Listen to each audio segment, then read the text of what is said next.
Friend, हमारे channel पर आपका एक बार फिर स्वागत है। फ्रेंड, आप सभी लोग कैसे हैं? आई होप आप सभी लोग मस्त होंगे, स्वस्थ होंगे, फ्राइम व्यस्त होंगे। तो फाइनली आज आप लोग का धातु एवं अधातु यानी कि मेटल एंड नॉन मेटल का वन शॉट वीडियो लेकर आ चुका हूं, जो कि मैंने केमिस्ट्री में ऑलरेडी पार्ट 1 ये अध्याय 1 एंड अध्याय 2 मतलब कि आप लोग का जो है रासायनिक अभिक्रिया में समीकरण और अम्ल क्षारक अम्ल दोनों चैप्टर का वन शॉट ऑलरेडी करवा चुका है। यदि आप लोग नहीं देखे तो प्लेलिस्ट चेक कीजिए या फिर डिस्क्रिप्शन बॉक्स में भी उसका जो है लिंक दे दूंगा। ठीक है, तो आज हम लोग धातु में धातु का वन शॉट करने वाला है, जो कि आप लोग के लिए मोस्ट इंपॉर्टेंट चैप्टर है। और ये किसके लिए लाभदायक होने वाला है? ये आकांक्षा 40 के लिए, जो कि सेकेंड एग्जाम की तैयारी कर रहे हैं, या फिर आप लोग 2024 के लिए जो तैयारी कर रहे हैं उनके लिए भी लाभदायक है।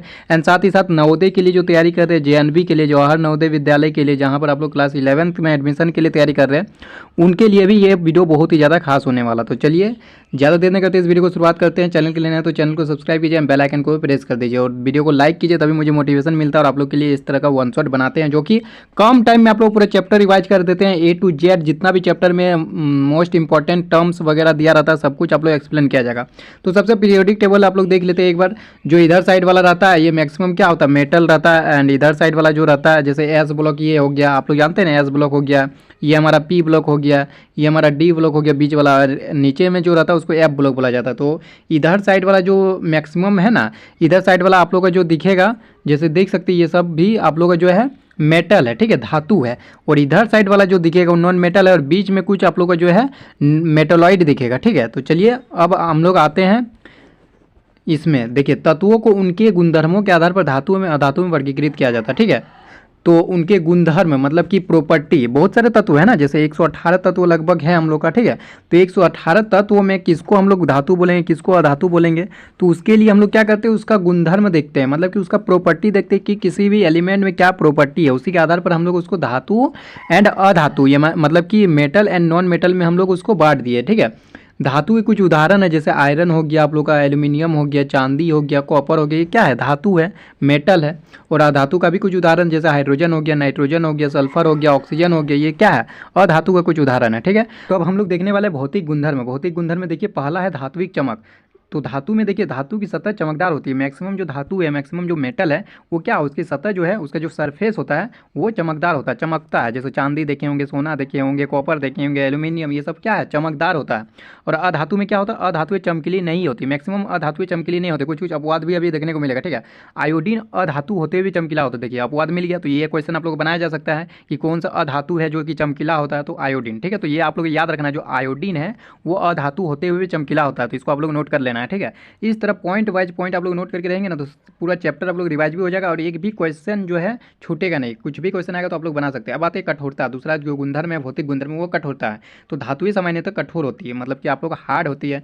लेकिन देखिए, इसमें भी कुछ अपवाद है कि आप लोग का लिथियम, सोडियम, पोटेशियम मुलायम होते हैं। देखिए, जो लिथियम है, जो कि एस ब्लॉक का एलिमेंट है, ठीक है, एस ब्लॉक का एलिमेंट है। सोडियम ये भी एस ब्लॉक का, पोटेशियम भी एस ब्लॉक का। ठीक है, तो देख सकते हैं एस ब्लॉक का एलिमेंट इसको बोला जाता है, ये जो है ना, ये एस ब्लॉक का एलिमेंट है। ये ग्रुप 1 एंड ग्रुप 2, इसको एस ब्लॉक का एलिमेंट बोला जाता है। तो जो लिथियम है, सोडियम है एंड पोटेशियम है, ये ग्रुप 1 का बात किया जा रहा है, एस ब्लॉक ग्रुप 1, ये तीनों क्या है? मुलायम होते हैं। धातु है लेकिन ये फिर कठोर नहीं है, मुलायम है। तो ये एक तरह का अपवाद हो गया कि जो आप लोग का लिथियम, सोडियम, पोटेशियम जो है वो मुलायम होता है और इन्हें चाकू से आसानी से काटा जा सकता है। ठीक है, इसको चाकू से भी हम लोग काट सकते हैं। अब आता है धातु में, ये अधिकतर कठोर नहीं होते। ठीक है, लेकिन कार्बन का एक अप्रूप हीरा है जो कि आप लोग पता है कितना कठोर होता है, जो सबसे कठोर मतलब कि सबसे ज़्यादा, मतलब कि हार्डेस्ट है बोल सकते हैं, प्राकृतिक पदार्थ है। तो ये भी आप लोग को अपवाद याद रखना है कि कार्बन का एक अप्रूप हीरा है। अप्रूप मतलब जान रहे हैं ना, कार्बन का एक अप्रूप हीरा है जो सबसे कठोर प्राकृतिक पदार्थ है, ये याद रखना है। ठीक है, अब आते हैं रूप। भौतिक गुणधर्म रूप में आते हैं। धातुएं कमरे के ताप पर ठोस रूप में पाए जाते हैं। ठीक है, मैक्सिमम धातु ठोस में पाया जाता है, तभी तो वो कठोर होती है ना। और जो केवल मरकरी, देखिए ये भी यहाँ से भी एक क्वेश्चन बनाया जा सकता है कि कौन सा धातु ऐसा है जो कि द्रव अवस्था में पाया जाता है, तो मरकरी। ठीक है, जिसको पारा बोला जाता है, जो पारा को छोड़कर जो द्रव में पाया जाता है, मतलब पारा जो है वो द्रव में पाया जाता है, बाकी धातु जो है आप लोग का ठोस अवस्था में पाया जाता है। अधातुएं ठोस या गैस के रूप में पाया जाता है, और जो अधातु है वो या तो ठोस अवस्था में या फिर गैस की अवस्था में। लेकिन यहाँ पर भी एक आप लोग का अपवाद ये है कि केवल ब्रोमीन को छोड़कर जो तरल में रूप में होती है, तो ब्रोमीन जो है, ठीक है, ब्रोमीन जो है वो आप लोग का तरल, मतलब कि ये भी द्रव अवस्था में जो है पाया जाता है। तो ये भी आप लोग याद रखना है। तो बहुत तरह से क्वेश्चन यहाँ पर फ्रेम किया जा सकता है। ये जो टेबल है बहुत इंपॉर्टेंट टेबल है। ठीक है, चलिए आघात वर्धनीयता आप देखते हैं। कुछ धातु को पीटकर पतली चादर के रूप में परिवर्तित किया जाता है, इसी को बोला जाता है आघात वर्धनीयता। यदि आप लोग धातु को पीटेंगे तो क्या होगा? एक तरह का पतली चादर में परिवर्तित हो जाएगा। इस जो प्रक्रिया है जो इस तरह से है, इसको हम लोग बोलते हैं आघात वर्धीनता, इसको बोला जाता है। और जो अधातुएं वो आघात वर्धीन नहीं होती है। मैक्सिमम अधातुएं क्या होते हैं, भृंगुर होती है, जिसको यदि हम लोग चादर के रूप में कन्वर्ट करना चाहेंगे तो वो टूट जाएगा। ठीक है, चलिए अब नेक्स्ट पॉइंट की ओर चलते। तन्यता, जो धातु है उनको हम लोग खींचकर पतली तार के रूप में बना सकते हैं। ठीक है, धातुओं को पतली तार के रूप में खींचा जा सकता है, लेकिन अधातुएं तन्य नहीं होते, मतलब इसको खींचकर पतली तार नहीं बनाया जा सकता, ये टूट जाएगा। अब आते हैं विद्युत व उष्मा के चालक। ठीक है, तो सामान्यतः धातुएं विद्युत व उष्मा का सुचालक होती है, मतलब कि इलेक्ट्रिसिटी वगैरह एंड हीट जो है वो पास करेगा। ठीक है, इलेक्ट्रिसिटी भी पास करेगा और हीट भी जो है फ्लो करेगा। मतलब जैसे आप लोग कोई रॉड है कोई मान लीजिए मेटल का, तो देखते हैं यहाँ यदि गर्म करते हैं तो यहाँ पर भी आप लोग को जो है गर्म का एहसास होता है, मतलब यहाँ पर भी गर्म हो जाता है। तो ये क्या हुआ, उष्मा का सुचालक हुआ। और विद्युत का सुचालक ये हुआ कि मान लीजिए यहाँ पर यदि हम लोग कोई वायर को टच कर देंगे करंट को, तो यहाँ पर भी हम लोग करंट लगेगा, तो ये हो गया विद्युत का सुचालक, मतलब कि उष्मा व विद्युत दोनों का सुचालक होता है। ठीक है, धातु है सामान्यतः धातु विद्युत व उष्मा का सुचालक होती है, लेकिन यहाँ पर भी एक अपवाद ये है कि सीसा जो कि पीबी बोला जाता है एंड मरकरी जो कि एचजी, ये भी याद रखना कुचालक होते हैं। जो सीसा और मरकरी है वो कुचालक होते हैं, मतलब इलेक्ट्रिसिटी एंड आप लोग का जो उष्मा का चालक नहीं होता। सामान्यतः अधातुएं विद्युत व उष्मा की कुचालक होती है। जो मैक्सिमम अधातु है नॉन मेटल है वो विद्युत और उष्मा की कुचालक होती है, मतलब कि वो अच्छा चालक नहीं होते, मतलब वो इलेक्ट्रिसिटी पास नहीं करवाता। लेकिन जो ग्रेफाइट है यहाँ पर एक अपवाद हो जाएगा, ग्रेफाइट सुचालक होता है, ग्रेफाइट से जो है इलेक्ट्रिसिटी पास हो जाएगा। ठीक है, अब घनत्व की ओर चलते हैं जिसको बोला जाता है डेंसिटी। तो सामान्यतः अधिक घनत्व व उच्च गलनांक, देखिए धातुएं में क्या होता है अधिक घनत्व, ठीक है, मैक्सिमम आप लोग का डेंसिटी होता है और उच्च हाई गलनांक होगा, मतलब गलनांक मतलब क्या होता है मेल्टिंग पॉइंट। ठीक है, अब यहाँ पर भी आपको दिया है कि सोडियम एंड पोटेशियम का घनत्व तथा गलनांक कम होता है, तो ये भी आप लोग को याद रखना है। तो इस तरह से क्वेश्चन आप लोग को फ्रेम किया जा सकता है। इसी टेबल से कितना क्वेश्चन बनाया जा सकता है, 10 15 20 क्वेश्चन तो इसी से टेबल से बनाया जा सकता है। लेकिन सामान्यतः अधातु का घनत्व गलनांक कम होता है, ये याद रखना। अब आते हैं ध्वनिक। धातु एक कठोर सतह से टकराकर आवाज़ पैदा करती है। ठीक है, ये कठोर सतह से टकराएगा तो क्या होगा, आवाज़ पैदा करेगा, जिसको ध्वनिक बोला जाता है। ठीक है, आप लोग टन टन का आवाज़ सुनते हैं ना, जो आप लोग घंटी वगैरह भी बजाते तो क्या टन टन आवाज़ करता है, तो क्या हुआ धातु ये कठोर सतह से टकराने पर आवाज़ पैदा करती है, लेकिन अधातुएं जो है ऐसा नहीं करती है, वो ध्वनिक नहीं होती है। अब आते हैं ऑक्साइड। अधिकतर धातुएं क्षारकीय ऑक्साइड बनाती है, जैसे मैग्नीशियम ऑक्साइड। ठीक है, तो मैक्सिमम जो धातु है, ये तो मैंने पिछले वीडियो पर बताया था एसिड बेस एंड सॉल्ट में, कि जो धातु है वो क्या बनाता है, वो धातु ऑक्साइड क्या होता है प्रकृति में, क्या होता है बताए, धातु ऑक्साइड प्रकृति में क्षार की होती है। ठीक है, तो यही बोला जा रहा है अधिकतर धातु ये क्षार की ऑक्साइड बनाती है, जैसे मैग्नीशियम ऑक्साइड ये क्षार की धातु है। और जो आप लोग का अधातु है वो अम्लीय ऑक्साइड बनाता है। तो यहाँ पर देखिए लिखा हुआ अधातु है अम्लीय ऑक्साइड बनाती है, जैसे कि SO2। ठीक है, SO2 क्या हो गया, ये सल्फर क्या है अधातु है ना, और ये ऑक्साइड हो गया सल्फर का, मतलब कि SO2 सल्फर डाइऑक्साइड हो गया, और ये क्या हो गया, ये हमारा एक तरह का अम्लीय ऑक्साइड हो गया। चलिए अब नेक्स्ट धातुओं के रासायनिक गुणधर्म। हम लोग भौतिक गुणधर्म में तो देख लिए उतना सारा कुछ, जो कि कितना कुछ क्वेश्चन बनाया जा सकता है। अब आते हैं रासायनिक गुणधर्म। इसमें देखिए वायु के साथ अभिक्रिया। ठीक है, इसमें आप लोग का जो है रिएक्शन वगैरह पार्ट आ जाता है रासायनिक गुणधर्म में। तो वायु के साथ अभिक्रिया, तो धातुएं ऑक्सीजन के साथ अभिक्रिया करके धातु ऑक्साइड बनाती है। ये भी मैंने सेकंड चैप्टर यानी अम्ल क्षारक अम्लावन में बताया था कि जो धातु है वो ऑक्सीजन के साथ रिएक्ट करके धातु ऑक्साइड बनाता है। जैसे कि मैं धातु को ले लेता हूँ मैग्नीशियम एंड ऑक्सीजन के साथ ये रिएक्ट करके क्या बनाते हैं 2MgO बनाएगा। मैं यहाँ बैलेंस नहीं कर रहा हूँ, MgO बनाएगा, बैलेंस आप लोग कर सकते हैं 2MgO और यहाँ पर 2 लगा सकते हैं। तो 2Mg + O2 2MgO, मतलब कि जो धातु है वो ऑक्सीजन के साथ अभिक्रिया करके मैग्नीशियम ऑक्साइड मतलब धातु ऑक्साइड बनाया। तो यही चीज़ यहाँ पर लिखा गया है। ठीक है, एग्जाम्पल भी दिया है, कॉपर का एग्जाम्पल दिया गया है, जो कि आप लोग ऑक्सीजन के साथ अभिक्रिया करके कॉपर ऑक्साइड बना रहा है, और कॉपर ऑक्साइड का जो कलर होता है वो काला होता है। ये भी याद रखना है कि जो कॉपर ऑक्साइड है उसका कलर ब्लैक होता है। और यहाँ पर एल्यूमिनियम, ये भी धातु है, ऑक्सीजन के साथ अभिक्रिया करके एल्यूमिनियम ऑक्साइड बना रहा है Al2O3। ठीक है, एंड यहाँ पर मैग्नीशियम का उदाहरण दे दिए, मैग्नीशियम ऑक्साइड बना रहा है। धातुएं ऑक्सीजन के साथ अलग अलग तरह से अभिक्रिया दिखाते हैं, क्योंकि आप लोग पढ़े होंगे सक्रियता श्रेणी, जिसमें आप लोग देखेंगे कुछ अभी अधिक अभिक्रियाशील धातु होते हैं, कुछ कम अभिक्रियाशील, कुछ मीडियम होते हैं। तो उसके अनुसार जो है आप लोग का जो ऑक्सीजन के साथ अलग अलग तरह से अभिक्रिया करते हैं। सोडियम और पोटेशियम वायु में आकस्मिक आग पकड़ लेते हैं। देखिए ये इतना अभिक्रियाशील धातु है, अभी बताऊंगा अभिक्रियाशीलता को याद रखने का ट्रिक भी बताऊंगा, टेंशन मत लीजिए। बहुत सारा इसमें जो है ट्रिक आप लोग को देखने को मिलेगा इस चैप्टर में। ठीक है, तो बहुत सारा ट्रिक मिलेगा इसमें, आप लोग ध्यान से देखते रहिए। जो सोडियम और पोटेशियम है वायु में आकस्मिक मतलब अचानक आग पकड़ लेते हैं, जिसे रोकने के लिए इन्हें केरोसिन तेल में डुबा कर रखा जाता है। इसलिए जो सोडियम और पोटेशियम है उनको केरोसिन तेल में डुबा कर रखा जाता है, क्योंकि इतने अभिक्रियाशील धातु है, इतने अभिक्रियाशील तत्व है, इतने अभिक्रियाशील एलिमेंट है कि अचानक आग पकड़ लेते हैं। मतलब कि वायु आग क्यों पकड़ लेता है, वो वायु के साथ अभिक्रिया कर लेता है। ठीक है, इसलिए इसको वायु में मतलब वायु के संपर्क में नहीं रखा जाता, इसको केरोसिन तेल में डुबा कर रखा जाता है, ताकि ये रिएक्ट ना कर सके। इतने रिएक्टिव एलिमेंट है कि ये तुरंत हवा में आने के बाद ही आग पकड़ लेता है, वायु के साथ अभिक्रिया कर लेते हैं। मैग्नीशियम, एल्यूमिनियम, जिंक और आप लोग का PB वायु के साथ धीरे अभिक्रिया करता है। ठीक है, ये वायु के साथ धीरे अभिक्रिया करता है, इन धातुओं पर ऑक्साइड की परत चढ़ जाती है। वो तो बहुत फास्ट अभिक्रिया करता है जो आप लोग को सोडियम पोटेशियम दिखाया है, लेकिन ये 4 एलिमेंट जो है मैग्नीशियम, एल्यूमिनियम, जिंक और पीवी वायु के साथ धीरे अभिक्रिया करता है, मतलब थोड़ा स्लोली। और इसका धातु के ऑक्साइड जब बनाता है, ऑक्सीजन के साथ अभिक्रिया करके कोई भी धातु क्या बनाता है, धातु ऑक्साइड बना रहा है, तो जो धातु का ऑक्साइड है वो ऑक्साइड की परत पर चढ़ जाती है, ठीक है। इस मेटल के ऊपर जो है धातु का ऑक्साइड की परत जो है वो जम जाता है। अब आयरन जो है वायु में गर्म करने पर प्रज्वलित नहीं होता। देखिए आयरन जो है वायु के साथ यदि रिएक्ट करेंगे तो ये प्रज्वलित मतलब कि जलता नहीं है, लेकिन ज्वाला में लोह चूर्ण डालने पर वो तेज़ी से जलने लगता है। देखिए यहाँ पर बोल रहा है ज्वाला, मतलब कि कुछ भी आप लोग का आग वगैरह है उसमें लोह का चूर्ण, मतलब लोहा का छोटा छोटा यदि दानेदार चूर्ण डालेंगे तो वो तेज़ी से जलने लगता है। अब जो कॉपर है वो भी प्रज्वलित नहीं होता आयरन की तरह, लेकिन उस पर काले रंग के कॉपर ऑक्साइड की परत चढ़ जाती है, कि मैंने जैसा बताया कॉपर ऑक्साइड का रंग काला होता है। जो चांदी है और जो सोना है ऑक्सीजन के साथ अभिक्रिया नहीं करते, क्योंकि ये लीस्ट रिएक्टिव एलिमेंट है जो कि अभिक्रिया नहीं करता, अदरवाइज ये इतना। तो अब हम लोग चलते हैं उभयधर्मी ऑक्साइड की ओर, जिसको बोला जाता है एम्फोटेरिक ऑक्साइड। तो एम्फोटेरिक ऑक्साइड क्या होता है, धातु ऑक्साइड। ये एक धातु ऑक्साइड होता है जो अम्ल तथा क्षार दोनों से अभिक्रिया कर लेता है। ऐसा धातु ऑक्साइड जो अम्ल तथा क्षार दोनों से अभिक्रिया कर लेता है उसी को बोला जाता है उभयधर्मी ऑक्साइड। एंड अभिक्रिया करने के बाद ये जो है लवण और जल उत्पन्न करते हैं, ठीक है। जैसे यहाँ पर एग्जाम्पल दिया गया Al2O3, ये क्या है, एक उभयधर्मी ऑक्साइड है, क्योंकि देखिए यहाँ पर आप लोग का जो है अम्ल के साथ भी रिएक्शन कर रहा है एंड क्षार के साथ भी रिएक्शन कर रहा है। अम्ल के साथ भी रिएक्शन करके आप लोग का जो है लवण तथा जल बना रहा है, क्षार के साथ भी रिएक्शन करके लवण तथा जल बना रहा है, LCl3 बना रहा है, और H2O यहाँ पर NaLO2 and H2O। तो इसका नाम भी आप लोग पता होना चाहिए। जो NaLO2 क्या होता है, सोडियम एल्यूमिनेट होता है। तो पूछा जा सकता है कि सोडियम एल्यूमिनेट का फॉर्मूला क्या होता है, तो होता है NaLO2, ठीक है। और सोडियम जिंकेट का भी आप लोग को फॉर्मूला पता होना चाहिए, ठीक है।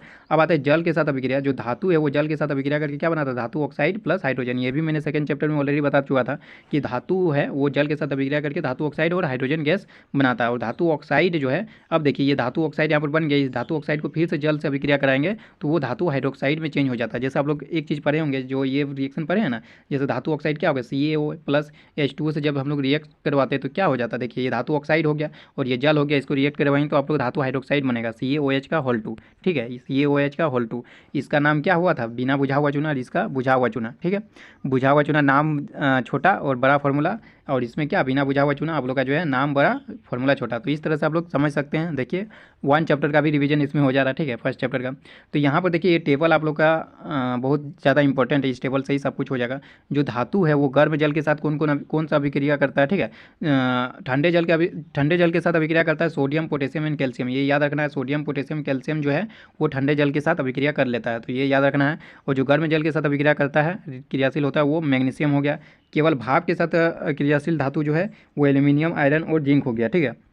और यहाँ पर जल के साथ कोई अभिक्रिया नहीं करता है, ये सब जो है जल के साथ अभिक्रिया नहीं करता है, क्योंकि ये लीस्ट रिएक्टिव एलिमेंट है। जैसे पीवी हो गया, कॉपर हो गया, और Au हो गया, Ag हो गया, सोना, चांदी वगैरह, कॉपर वगैरह जो है मतलब कि लीस्ट रिएक्टिव एलिमेंट जो कि आप लोग का जल के साथ अभिक्रिया करता ही नहीं है। और यहाँ पर कैल्शियम और मैग्नीशियम जल के साथ अभिक्रिया करने पर तैरने लगते। देखिए ये भी आप लोग पता होना चाहिए। जो कैल्शियम एंड मैग्नीशियम है वो जल के साथ अभिक्रिया करके वो ऊपर में जल के परत में आ जाता है ऊपर में, तो और वो तैरने लगते हैं, क्योंकि हाइड्रोजन गैस के बुलबुले धातु के साथ चिपक जाते हैं। देखिए इसका रीजन भी यहाँ पर लिखा गया है क्यों तैरने लगता है, क्योंकि जो हाइड्रोजन गैस के बुलबुले है वो धातु के साथ चिपक जाते हैं और उसको ऊपर ले आते हैं, ठीक है। चलिए अब हम लोग तो यहाँ पर देख सकते हैं कुछ एग्जांपल भी आप लोगों को दिया गया है, जिसमें सोडियम वाटर के साथ अभिक्रिया करके सोडियम हाइड्रोक्साइड बना रहा है H2 प्लस उष्मा, मतलब हीट भी इसमें जनरेट होता है, क्योंकि सोडियम जो कितना अभिक्रियाशील धातु है वो तो आप लोग को पता है।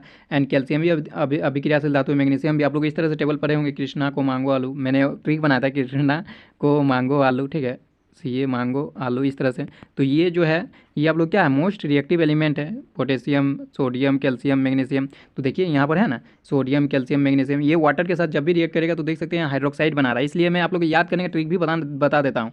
जो मोस्ट रिएक्टिव एलिमेंट है वो यदि वाटर के साथ आप लोग को रिएक्ट करेगा तो वो हमेशा हाइड्रोक्साइड बनाएगा, ठीक है। तो ये आप लोग को याद रखने ट्रिक हो गया। एंड जो लीस्ट रिएक्टिव एलिमेंट है उतना भी रिएक्टिव एलिमेंट है, बीच वाला है एल्यूमिनियम, आयरन, तो ये वाटर के साथ बिक्रिया करता है तो ये ऑक्साइड बनाता है। देखिए मेटल ऑक्साइड बना रहा है ना, और वो हाइड्रोक्साइड बना रहा है। तो याद रह गया ना, अब याद रह जाएगा।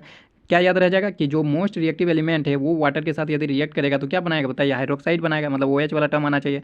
और जो उससे कम अभिक्रियाशील धातु है, मतलब बीच वाला मीडियम वाला है, वो क्या करेगा, वो वाटर के साथ अभिक्रिया करके वो ऑक्साइड बनाएगा, ठीक है, मतलब कि ऑक्साइड बनाएगा। एंड जो लीस्ट रिएक्टिव एलिमेंट जो नीचे रहता है वो वाटर के साथ तो अभिक्रिया ही नहीं करता है, ठीक है। तो अब देखिए यहाँ पर धातु के तनु अम्ल के साथ अभिक्रिया करे। अब तनु अम्ल मतलब कि आप लोग देख सकते हैं तनु अम्ल के साथ अभिक्रिया करता है तो धातु क्या बनाता है, धातु प्लस तनु अम्ल लवण और हाइड्रोजन गैस बनेगा। जैसे धातु आप लोग जैसे पढ़े थे धातु ऑक्साइड प्लस अम्ल वगैरह, वैसे ही इसमें बन रहा प्रोडक्ट लवण प्लस हाइड्रोजन गैस। ठीक है, यहाँ पर एग्जांपल दिया गया है, जैसे आप लोग Fe हो गया और ये HCl हो गया, धातु प्लस अम्ल हो गया, तो यहाँ पर लवण और जल बनाया गया। ठीक है, FeCl2 प्लस H2, यहाँ पर मैग्नीशियम क्लोराइड बनेगा, यहाँ पर zinc chloride, AlCl3, aluminium chloride. तो ये सारा कुछ तो आप लोग ऑलरेडी याद रख सकते हैं, सिर्फ ये चीज़ आप लोग को याद रखना होगा, धातु जो अम्ल के साथ अभिक्रिया करता है तो लवण और हाइड्रोजन गैस बनता है। तनु अम्ल हो या सांद्र अम्ल हो, देख सकते हैं यहाँ पर बनाया गया है FeCl2 plus H2, MgCl2 plus H2, ZnCl2 plus H2, AlCl3 plus H2। ठीक है, अब देखते हैं कॉपर और जो आप लोग का Ag और Hg है वो तनु अम्लों के साथ अभिक्रिया नहीं करते। देखिए ये चीज़ जो है, क्योंकि ये कम रिएक्टिव एलिमेंट है ना, इसलिए तनु अम्ल के साथ अभिक्रिया नहीं करता। ठीक है, तो कम अभिक्रियाशील धातु है। चलिए अब आते हैं धातुओं की अन्य धातु लवणों के साथ अभिक्रिया। देखिए जो धातु मान लीजिए क है और लवण विलयन ख है, तो वो लवण विलयन क बनाएगा। देख सकते हैं यहाँ पर थोड़ा समझने वाली बात यह है कि धातु क है और लवण विलयन ख है, और लवण विलयन किसका बनेगा, क का बनेगा। देखिए क का बनेगा और धातु ख बन जाएगा। ठीक है, मतलब कि इस तरह से आप लोग पढ़े होंगे फर्स्ट चैप्टर डिस्प्लेसमेंट रिएक्शन। ठीक है, जो डिस्प्लेसमेंट रिएक्शन पढ़े उसी तरह से ये होगा, मतलब कि उसको क्या करता है, विस्थापन अभिक्रिया। ठीक है, विस्थापन अभिक्रिया वाला करते हैं। तो ये इससे तो आप लोग समझने में थोड़ा दिक्कत हो रहा होगा, वैसे समझने वाली बात है नहीं, मैं आप लोग को समझाऊंगा। अभी एग्जाम्पल दिया होगा, एग्जाम्पल तो नहीं दिया, मैं अभी एग्जाम्पल के द्वारा समझाऊंगा। सबसे पहले क्रियाशीलता वाला देख लेते, उसके बाद एग्जाम्पल देके ये जो है ये चीज़ समझाऊंगा। तो देख सकते हैं अधिक अभिक्रियाशील धातु है अपने से कम क्रियाशील धातुओं को उनकी यौगिक के विलयन से विस्थापित करती है। यह धातुओं की सक्रियता श्रेणी पर आधारित हो। सक्रियता श्रेणी कुछ इस तरह से, जो कि आप लोग याद रखना होगा। वह सूची जिसमें धातुओं की क्रियाशीलता के अवरोही क्रम में व्यवस्थित किया गया। अवरोही क्रम में मतलब कि यहाँ सबसे ज़्यादा अभिक्रियाशील धातु, फिर ये मतलब धीरे धीरे कम होता जा रहा है। सबसे ज़्यादा ये, उससे कम थोड़ा ये, उससे कम थोड़ा ये, उससे कम थोड़ा ये, और जो नीचे में है वो क्या है, सबसे कम अभिक्रियाशील धातु है। ठीक है, सोना चांदी जो है वो सबसे कम अभिक्रियाशील धातु है। तो यहाँ पर देख सकते हैं, याद रखने का मैंने ट्रिक ये बताया था, यहाँ पर के और Na ये दोनों मिलाकर हो गया कृष्णा। ठीक है, कृष्णा, तो आप लोग भी इस तरह से याद रख सकते हैं। ये मैंने 10th में ही बनाया था खुद से ट्रिक। ठीक है, अपना नाम से ट्रिक बना दिया था। और ये हो गया को, कृष्णा को। ठीक है, कृष्णा को, ये हो गया मांगो, कृष्णा को मांगो, मुझसे कोई नहीं मांगना। ठीक है, कृष्णा को मांगो, ये हो गया एल से आलू। ठीक है, मेरे से आलू ही मांगना, क्योंकि आलू देने के लिए ही पैसा है सिर्फ। कृष्णा को मांगो आलू। और ये जाने हो गया, ये जाने, जेडन मतलब जाने, और ये पे हो गया पे। ठीक है, पे, और ये पीवी से हो गया पैसा भी, पैसा भी। तो इस तरह से आप लोग ट्रिक बनाए थे, कृष्णा को मांगो आलू जाने पे पैसा भी। अब आते हैं नेक्स्ट है, ये एच मतलब है, कृष्णा को मांगो आलू जाने पे पैसा भी है, क्योंकि ये हो गया CU से क्योंकि। तो ये आप लोग यहाँ पर क्योंकि लिख दीजिए। ठीक है, क्योंकि HG आज आएगी, HG ये AG होगा, AQ नहीं AG होगा, आज आएगी। ठीक है, चांदी होगा ये ना AG, और ये आएगी। ठीक है, तो इस तरह से मैंने ट्रिक बनाया था। आप लोग कितना समझ में आया वो तो मुझे पता है, समझ में आ ही गया होगा। कृष्णा ये दोनों मिला, कृष्णा को मांगो आलू जाने पे पैसा भी है यहाँ पर होगा, है क्योंकि HG आ जाएगी। ठीक है, आई होप आप लोग याद हो गया होगा। सबसे अभिक्रियाशील आप लोग का ये पोटेशियम है, सोडियम है, उसके बाद कैल्शियम, फिर मैग्नीशियम, एल्यूमिनियम, जिंक। इस तरह से आप लोग जो है घटते क्रम में यहाँ पर अभिक्रियाशीलता दिखाया गया है। अब आते हैं, मैंने जो बोला था कि ये चीज़ को हम लोग एग्जाम्पल से समझेंगे, तो एग्जाम्पल कुछ इस तरह से मान लेते हैं। मैं कुछ इस तरह से एग्जाम्पल ले लेता हूँ। ठीक है, इस तरह से मान लीजिए कुछ इस तरह से आप लोग का MgSO4 प्लस Al है। तो देखिए बताइए, यहाँ पर देख के बताया कि Mg ज़्यादा अभिक्रियाशील है कि एल्यूमिनियम है। तो आप लोग समझ रहे हैं कि यहाँ पर ज़्यादा अभिक्रियाशील धातु तो आप लोग का, सॉरी दूसरा एग्जांपल ले लेते हैं, इस तरह से ले लेते हैं, CaSO4 प्लस Mg ले लेते हैं। ठीक है, ये आसानी रहेगा समझाने में। तो बताइए कैल्शियम ज़्यादा अभिक्रियाशील है या मैग्नीशियम। यहाँ पर देखिए ऊपर में जो हो रहा था वही ज़्यादा अभिक्रियाशील होता था, यहाँ पर तो कैल्शियम ज़्यादा अभिक्रियाशील है, मैग्नीशियम तो कम है। मतलब कि कम अभिक्रियाशील ज़्यादा अभिक्रियाशील धातु वाले के यौगिक से उसको विस्थापित नहीं कर पाएगा, मतलब इसमें नो रिएक्शन होगा। और इसी की जगह मैं इस तरह से लिखता MgSO4 प्लस Ca, तो इसमें रिएक्शन हो जाता है। इसमें देखिए मैग्नीशियम कम अभिक्रियाशील धातु है, और जो कैल्शियम है, देख सकते हैं कैल्शियम ऊपर में है, इसलिए अधिक अभिक्रियाशील धातु है। तो इसको क्या करेगा, विस्थापित कर देगा इसके विलयन से। तो ये बना लेगा CaSO4 प्लस Mg। देखिए Mg अकेला हो गया, SO4 के साथ था पहले, अब Ca हो गया SO4 के साथ। ठीक है, तो ये इसको विस्थापित कर दिया, ज़्यादा ताकतवर है, इसको मार के हटा दिया उसको विलयन से। ठीक है, चलिए अब आते हैं हम लोग 5 नंबर पॉइंट पे, धातुओं की अधातु के साथ अभिक्रिया। धातु और अधातु अभिक्रिया करके क्या बनाता है। तत्वों की अभिक्रियाशीलता संयोजकता कोष को पूर्ण करने की प्रवृत्ति के रूप में समझी जा सकती है। धातु के परमाणु अपने संयोजकता कोष से इलेक्ट्रॉन त्याग करते हैं। जो धातु होते हैं वो मैक्सिमम क्या करते हैं, जो इलेक्ट्रॉन है वो त्याग करते हैं। ठीक है, इलेक्ट्रॉन को देते हैं और धनायन बनाते हैं और कैटायन बनाते हैं। जैसे सोडियम हो गया, ये एक इलेक्ट्रॉन दे के Na+ बनाता है। अधातु के परमाणु संयोजकता कोष में इलेक्ट्रॉन ग्रहण कर ऋणायन बनाते हैं। जैसे Cl हो गया, ये एक इलेक्ट्रॉन लेकर Cl- बनाता है। ठीक है, तो देख सकते हैं यहाँ पर एक एग्जांपल दिया गया NaCl का निर्माण कैसे होता है। तो Na का यदि हम लोग इलेक्ट्रॉनिक विन्यास लिखेंगे 281, जो कि एटॉमिक नंबर कितना होता है 11 होता है ना, तो 281 इस तरह से हम लोग लिख सकते हैं। और ये क्या किया, एक इलेक्ट्रॉन जो है त्याग कर दिया, एक इलेक्ट्रॉन दे दिया। देखिए एक इलेक्ट्रॉन जो है बाहर निकाल दिया, किसको दे दिया, Cl को दे दिया। ठीक है, एक इलेक्ट्रॉन Cl को दे दिया। तो बताइए इसमें एक इलेक्ट्रॉन दे दिया तो अब इलेक्ट्रॉन कितना बचा, 10 बचा ना, तो 10 बचा तो इसको लिख सकते हैं 28। ठीक है 28, और ये सोडियम धनायन मतलब सोडियम कैटायन बन गया। ठीक है, उसी तरह Cl जो है, Cl का एटॉमिक नंबर कितना होता है 17, तो 287 लिख सकते हैं। ये एक इलेक्ट्रॉन ले लिया, किसका इलेक्ट्रॉन ले लिया, सोडियम वाला इलेक्ट्रॉन ले लिया और Cl माइनस बना दिया। जब भी इलेक्ट्रॉन लेगा तो वो रिनायन बनाएगा, मतलब कि नेगेटिव चार्ज आएगा, और जब भी इलेक्ट्रॉन देगा तो पॉजिटिव चार्ज आएगा। ठीक है, तो ये क्लोरीन रिनायन बना दिया। ठीक है, तो इसमें अब कितना इलेक्ट्रॉन हो गया, पहले से था 17, अब और एक इलेक्ट्रॉन ले लिया तो 18 हो गया। तो इसको इस तरह से लिख सकते हैं 288। ठीक है, 18 हो गया ना। अब देखिए क्या हुआ कि जो सोडियम है और यहाँ पर क्लोरीन है, तो इसको इस तरह से भी हम लोग डिनोट कर सकते हैं कि सोडियम ने एक इलेक्ट्रॉन दे दिया तो Na+ बनाया, और क्लोरीन ने एक इलेक्ट्रॉन ले लिया तो कुछ इस तरह से बनाया। ठीक है, तो यहाँ पर देख सकते हैं, यहाँ पर आप लोग दिख रहा होगा 2 4 6 8, और यहाँ पर देखिए 2 4 6 8, मतलब कि यहाँ पर Na+ और Cl- यहाँ पर जब रिएक्शन करेगा तो वो हमारा बन जाएगा NaCl। ठीक है, NaCl। ठीक है, तो आई होप आप समझ गए होंगे। अब आते हैं आयनिक यौगिक। ठीक है, आयनिक यौगिक में आते हैं विपरीत आवेशित आयन एक दूसरे को आकर्षित करते हैं तथा मजबूत स्थिर विद्युत बल में बंधकर आयनिक यौगिक बनाते हैं। जैसे ये हम लोग का एक तरह का आयनिक यौगिक का ही उदाहरण हो गया NaCl का बनना। ठीक है, तो उसमें क्या हो, विपरीत आवेशित आयन मतलब कि एक नेगेटिव एक पॉजिटिव। देखिए Na+ Cl-, एक नेगेटिव एक पॉजिटिव है। ये क्या करते हैं, एक दूसरे को अट्रैक्ट करते हैं कि आओ मेरे पास आओ, रिएक्ट करो। ये दोनों एक दूसरे को रिएक्ट करने के लिए जो है आकर्षित करते हैं, अट्रैक्ट करते हैं तथा मजबूत स्थिर विद्युत बल। देखिए ये भी आप लोग पूछा जा सकता है कौन सा इसमें बल लगता है, स्थिर विद्युत बल से बंधकर जो है ये आप लोग का जो यौगिक बनाता है NaCl, आयनिक यौगिक बनाता है। इसको भी बोला जाता है आयनिक यौगिक, क्योंकि आयन के साथ में आयन से बनाना है ये कंपाउंड। ये कंपाउंड कैसे बना, आयन के साथ मिलकर बना, जो कि स्थिर विद्युत बल के साथ जुड़ा हुआ है। तो ये हम लोग का आयनिक यौगिक हो गया, इसको आयनिक यौगिक बोल सकते हैं। तो अब हम लोग देखते हैं आयनिक यौगिक का कुछ गुणधर्म। फटाफट से करेंगे क्योंकि कहीं ना कहीं टाइम भी अब कम है, कम टाइम में आप लोग करवाना है। ठीक है, तो ज़्यादा एक्सप्लेन कर दे रहा हूँ, ज़्यादा एक्सप्लेन करने की जरूरत नहीं है। भौतिक प्रकृति में देखते हैं ये ठोस वो कुछ कठोर होते हैं। ठीक है, और सामान्यतः ये भंगुर भी होते हैं, टूट जाते मारेंगे तो हथौड़े से वार करेंगे तो वो टूट जाएगा। ठीक है, गलनांक के कितना मतलब कि मेल्टिंग पॉइंट आप लोग का बॉइलिंग पॉइंट की बात किया जा रहा है, जो कि आयनिक यौगिक है। जैसे कि NaCl आयनिक यौगिक है ना, तो आयनिक यौगिकों का ही जो है गुणधर्म बताया जा रहा है। आयनिक यौगिकों का जो गलनांक वो क्वथनांक बहुत अधिक होता है, high melting point and boiling point होता है। और घुलनशीलता क्या होता है, आयनिक यौगिक प्रायः जल में घुलनशील वो केरोसिन पेट्रोल जैसे विलायकों में अभिलय होते हैं। मतलब कि जो आप लोग जैसे NaCl है, खाने वाला नमक है, वो क्या होता है जल में तो घुल जाता है, लेकिन आप लोग जो केरोसिन या पेट्रोल जैसे विलायक है उसमें अभिलय होता है, मतलब उसमें नहीं घुलेगा। केरोसिन हो गया, पेट्रोल हो गया, उसमें घुलने की कोशिश करेंगे तो वो नहीं घुलेगा, ऐसा कहा जा रहा है आयनिक यौगिक का गुणधर्म। ठीक है, अब आते विद्युत चालकता। आयनिक यौगिक जल विलयन में और गलित रूप में विद्युत का चालन करते हैं। या तो वो जल विलयन में हो, जैसे आप लोग NaCl का ही एग्जाम्पल ले लेते हैं। NaCl में यदि H2O के साथ घोल लेते हैं और वो जो आप लोग का नमक पानी हो गया उसमें यदि करंट पास करवाएंगे तो वो पास हो जाएगा। मतलब कि ये क्या है, गलित रूप में विद्युत का चालन करते हैं, मतलब चालन करेगा। ये ठोस रूप में विद्युत के चालन नहीं करते हैं। यदि सिर्फ आप लोग का नमक है उससे यदि इलेक्ट्रिसिटी पास करवाएंगे तो नहीं होगा। तो अब आते हैं धातुओं की प्राप्ति या धातु। चलिए अब आते हैं हम लोग खनिज और अयस्क में। पृथ्वी में प्राकृतिक रूप से उपस्थित तत्वों में यौगिकों को जो है खनिज कहा जाता है।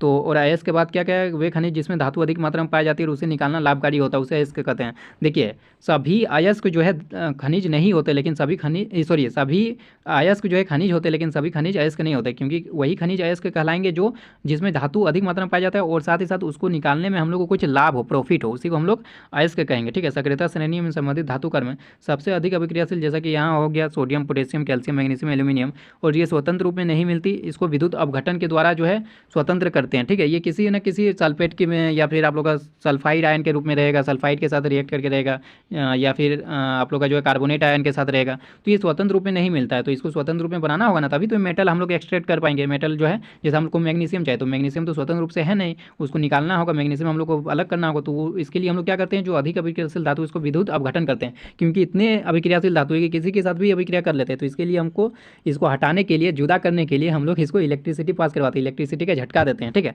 अब आते हैं मध्य अभिक्रियाशील धातु, जो कि आप लोग का Zn हो गया, Fe हो गया, Pb हो गया, Cu हो गया, Hg हो गया। ये सल्फाइड ऑक्साइड तथा कार्बोनेट अयस्क के रूप में कार्बन द्वारा अपचयन। देखिए ये जो होता है वो सल्फाइड ऑक्साइड तथा कार्बोनेट अयस्क के रूप में जो है हम लोग कार्बन द्वारा अपचयन करते हैं, मतलब कार्बन रिडक्शन करते हैं इसमें। और सबसे कम अभिक्रियाशील धातु होगी जैसे सोना चांदी। ठीक है, चांदी और सोना हो गया स्वतंत्र रूप में पाई जाती है, ये स्वतंत्र रूप में पाई जाती है, बाकी ये सारा कुछ स्वतंत्र रूप में नहीं पाई जाती है। अब आते हैं धातुओं का निष्कर्षण। तो अब आते हैं धातुओं को हम लोग कैसे निकालेंगे, बाहर कैसे निकालते हैं, अयस्क से धातु कैसे हम लोग प्राप्त करेंगे वो बताया जा रहा है। सबसे पहले अयस्कों का समृद्धिकरण, मतलब कि सबसे पहले जमा करेंगे समृद्धिकरण धातुओं का, फिर निष्कर्षण करेंगे धातुओं का, फिर परिष्करण मतलब रिफाइनिंग वगैरह करेंगे। ठीक है, अब आते हैं देखिए यहाँ पर स्टेप बाय स्टेप लिखा है कि अयस्क का पहले सांद्रण करें। ठीक है, सांद्रण की उसको कंसनट्रेट किए, कंसनट्रेटेड करने के बाद जो है उसको साफ सफाई करते हैं, ठीक है। उसके बाद यहाँ पर 3 कैटेगरी में बांट दी, उच्च अभिक्रियाशील धातु जैसा कि मैंने बताया ऊपर वाले लिस्ट में, और जो मध्यम अभिक्रियाशील धातु, निम्न अभिक्रियाशील धातु। देख लेते हैं कि कौन सा धातु है, उच्च अभिक्रियाशील धातु वाला है या मध्यम वाला या निम्न वाला, वो चीज़ देख लिए। यदि उच्च अभिक्रियाशील धातु है तो मैंने बताया क्या करना है, इलेक्ट्रिसिटी का झटका देना होगा। गलित धातु का विद्युत अपघटन, उसको सबसे पहले गला देंगे, उसके बाद है उसको इलेक्ट्रिसिटी का झटका देंगे तो वो शुद्ध धातु मिल जाएगा, ठीक है।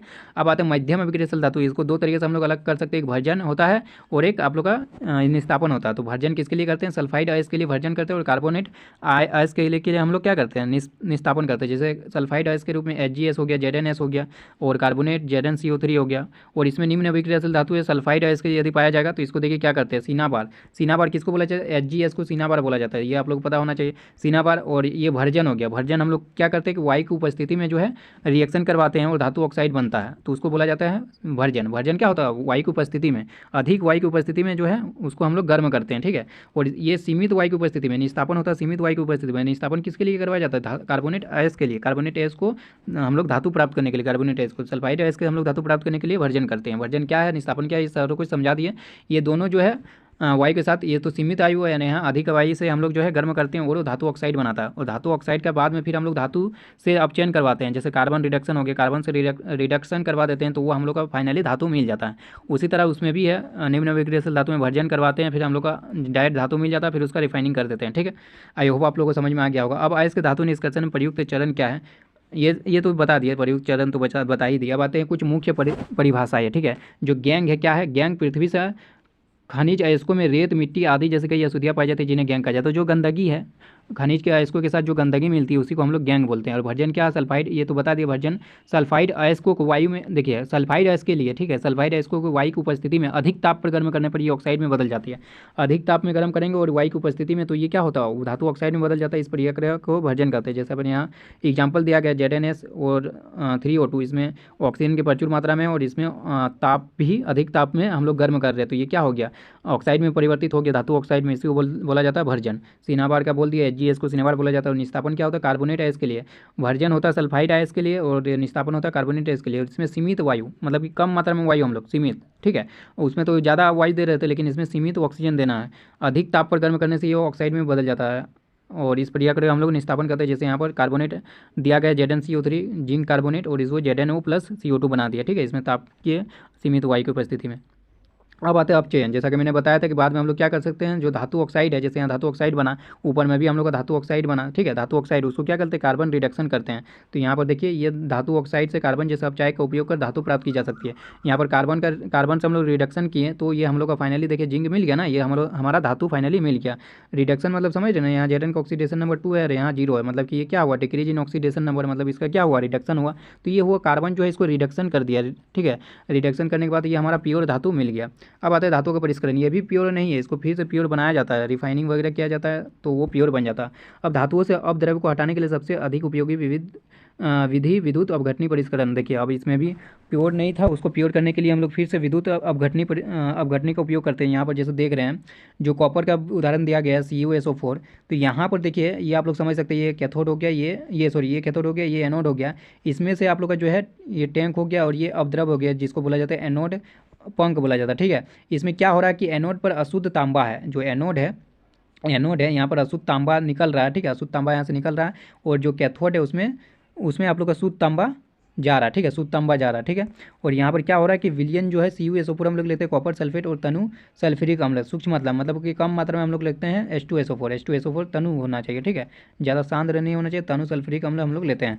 और आते हैं नेक्स्ट पॉइंट की ओर, जिसमें क्या कहा जा रहा है, देखिए विद्युत अपघट्य से जब विद्युत धारा प्रवाहित की जाती है तब एनोड से अशुद्ध धातु विद्युत अपघट्य में घुल जाती है। यहाँ पर क्या कहा जा रहा है कि जो विद्युत अपघट्य है, जब विद्युत धारा इसमें प्रवाहित की जाती है तो जो एनोड से अशुद्ध धातु है विद्युत अपघट्य में घुल जाता है। वो घुल जाता है, जो यहाँ से निकल रहा है ना अशुद्ध धातु, ये घुल जाता है, इस विलयन के साथ घुल जाता है, जो कि अशुद्ध धातु है। जब विद्युत हम लोग इसमें इलेक्ट्रिसिटी पास करवाते हैं, ठीक है, उतनी मात्रा में शुद्ध कॉपर धातु विद्युत अपघट्य से कैथोड पर निक्षेपित हो जाती है। फिर यहाँ से क्या होता है, इस विलयन से हमारा फिर जो शुद्ध धातु है वो हमारा कैथोड में जमा हो जाता है, कैथोड में जमा हो जाता है, ठीक है।